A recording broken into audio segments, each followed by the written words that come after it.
जय श्री कृष्णा दोस्तों। आज बता रहा हूँ रावण पुत्र मेघनाथ और महाभारत काल के सबसे शक्तिशाली योद्धा महामहिम भीष्म के बारे में। दोनों की शक्ति की गणना करेंगे। पहले हम बात करेंगे रावण पुत्र मेघनाथ, इंद्रजीत जिसे कहा जाता है, अति महारथी में गिनती आता है। आज तक जितने सूरवीर योद्धा हुआ है, मेघनाथ को ही अति महारथी में दर्जा प्राप्त है। तो पहले हम मेघनाथ की दिव्य अस्त्र की बात करते हैं। तो मेघनाथ को भोले बाबा का तामसी रथ मिला था। तामसी रथ जो इच्छा अनुसार चलता था, कभी आकाश से पृथ्वी की ओर चला जाता और चारों तरफ से बाणों की वर्षा कर देता था, कभी लुप्त हो जाता था और बहुत तेज ये रथ चलता था। दूसरा अक्षय तुनीर था भोले बाबा को, जो कभी समाप्त नहीं होता था। तीसरा इसके पास पशुपतास्त्र, नारायणी अस्त्र और उसके बाद ब्रह्मास्त्र। तो दुनिया को उस टाइम के सारे दिव्यास्त्र का भी ज्ञान था। अति महारथी में इसका गिनती आता था। मायावी युद्ध में ये निपुण था।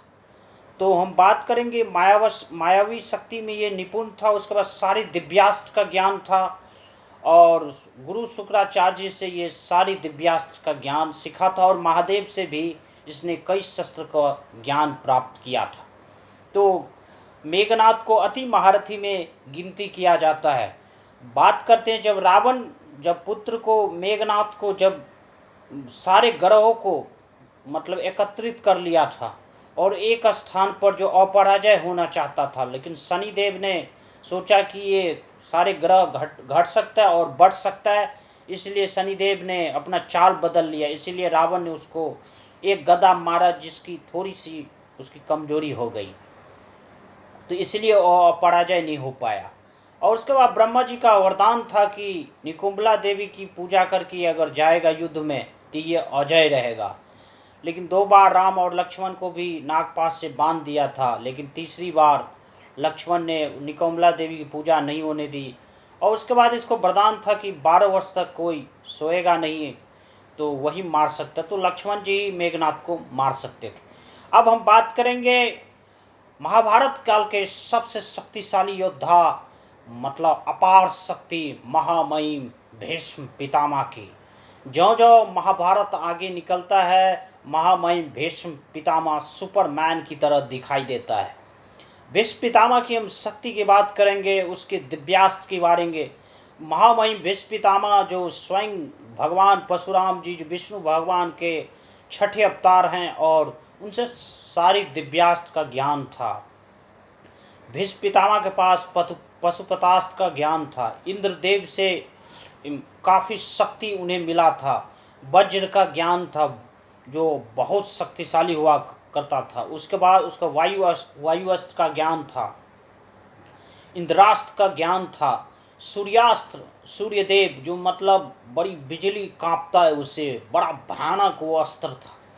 तो उसके पास इंद्रास्त्र, वज्रास्त्र, पशुपतास्त्र, ब्रह्मशिरास्त्र, ब्रह्मास्त्र,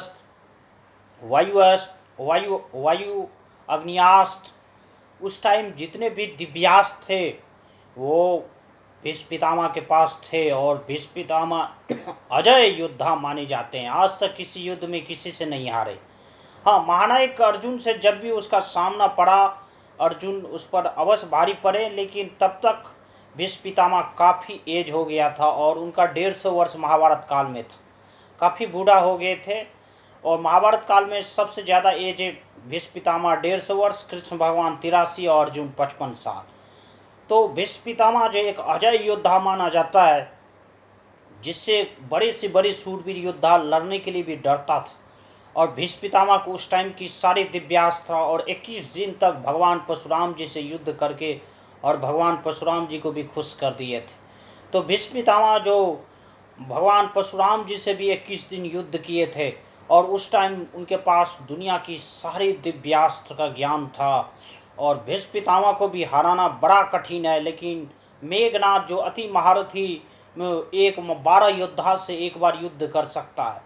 लेकिन दोनों में किसकी शक्ति अधिक है, दोनों में अगर युद्ध करेगा तो कौन जीतेगा, ये आप ही लोग बताइए और कमेंट्स मारिए और बताइए कि कौन में कितना है दम और कौन अधिक शक्तिशाली है।